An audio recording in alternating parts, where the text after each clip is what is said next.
এত অল্প টাকায় মাস চলে না। এখানে চলা কোন অর্থ প্রকাশ করে?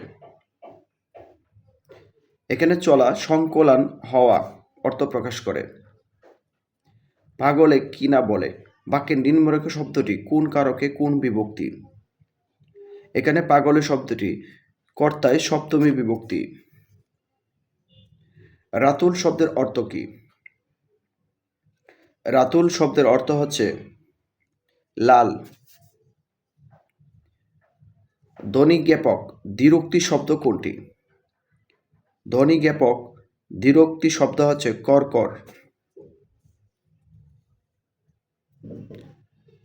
আগ্নেয় শব্দের প্রকৃতি ও প্রত্যয় কোনটি? আগ্নেয় শব্দের প্রকৃতি ও প্রত্যয় হচ্ছে অগ্নি যোগ স্নেহ। স্বাগত শব্দের সন্ধিবিচ্ছেদ কি হবে? স্বাগত শব্দের সন্ধিবিচ্ছেদ হবে সু যোগ আগত। মহকুমা শব্দটি কোন ভাষা থেকে এসেছে? মহকুমা শব্দটি এসেছে আরবি ভাষা থেকে।